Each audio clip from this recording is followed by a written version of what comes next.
I'm going to tell you about something that happens to me every single night. It's one of those things where it keeps me up at night. I just can't stop thinking about it. And it's all because of this painting I did a couple weeks ago. Yet, before we get into this story, let me explain what happened with this painting.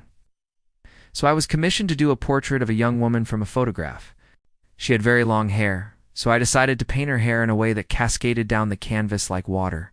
Put a lot of effort into this piece. I worked on it for 2 or 3 days. And when I finished it, I thought it turned out great. The colors were vibrant, and the brushwork was loose and spontaneous. It felt alive. And most importantly, it captured the essence of the subject. But that's not all that happened during those few days. Something else occurred while I was working on this painting. Something inexplicable and disturbing. Let me describe it to you. It started subtly. I was sitting at my easel, brush in hand, ready to put some finishing touches on the painting. As I mixed the colors, trying to match the exact shade of skin on the young woman's face, I heard footsteps. Footsteps in my studio. Now, I live alone.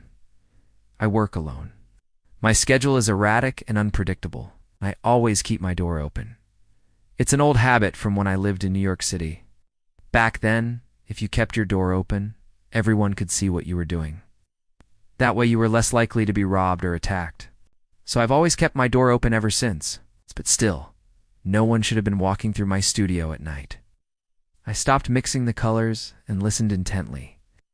I heard them again, slow, deliberate footsteps pacing back and forth. I didn't want to believe what I was hearing. So I continued painting, trying to ignore it. But the footsteps persisted, and then I heard a voice. It was soft, almost a whisper. Beautiful. I froze with the brush hovering over the canvas. I couldn't believe what I was experiencing. I told myself it was just my imagination, that it had to be some trick of the light or the wind. But as the days passed, it happened again and again. Every night around the same time, I would hear footsteps and a whisper, beautiful. Sometimes I would hear the whisper before the footsteps, and sometimes it would come after. But they always happened together. Like tonight, for example. So there I was again, seated at my easel, trying to focus on the painting, trying to make the young woman's eyes sparkle with life. And then I heard the whisper, beautiful. Then the footsteps. I stopped, frozen with fear. What was happening? Was I going crazy? Was this a hallucination brought on by stress or fatigue? Or was there someone else in the studio with me? Determined to find an answer, I decided to investigate. I set up a camera to monitor the studio while I slept. I woke up the next morning. I checked the footage. There was no one there. I checked the window. It was locked, and the curtains were drawn. I checked the door. It was slightly ajar, but anyone entering would have had to walk across the entire studio to reach my easel. Ow! And I would have definitely heard them. Plus, the door is old and makes a lot of noise when it opens. Frustrated and confused, I tried to dismiss it as a figment of my imagination. But that didn't ease my anxiety. In fact, it made it worse. Every night when I sat down to paint, the fear of hearing those footsteps and that whisper grew stronger. It became a torment, a constant cloud hanging over me, sapping my energy and focus. And then it happened again. I was painting, lost in thought, trying to capture the essence of the young woman in the portrait when I heard it. Beautiful. I jumped, knocking over a glass of water. Before I could react, footsteps approached my easel. I didn't want to turn around. I knew what I would see. I didn't want to believe it, but I knew it was there. When I finally gathered the courage to look, there she was, standing beside my bed, the young woman from the painting. At first, I thought it was a hallucination brought on by stress or fatigue, but then I blinked and she was still there. It wasn't a dream, it was real. She wore the same flowing dress I had painted, and her hair cascaded down her shoulders like the watercolor I had used in the artwork.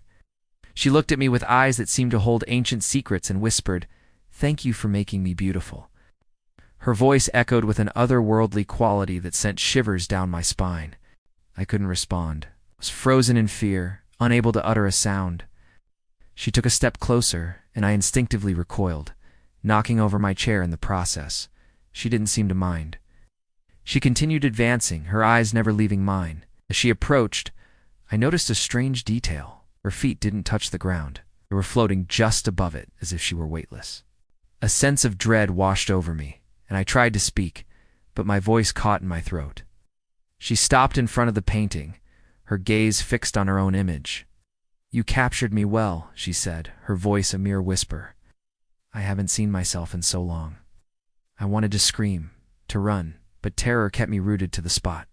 She turned slowly, her eyes meeting mine once more. "You have a kind heart," she said. "You gave me form and beauty." Then she did something that shattered the last remnants of my composure. She smiled. It was a sad smile, filled with longing. "Will you let me stay with you?" she asked. "Just until sunrise? I hate the darkness."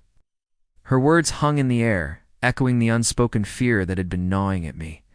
How could I refuse her? We stared at each other, the silence stretching between us. Finally, I managed to choke out a response. How? How can I do that? "Just let me be in your dreams," she replied. "Let me dance among the shadows, and you will know my name." And with that, she vanished. The painting on the easel seemed to shimmer, and when I blinked, she was gone. The room was empty.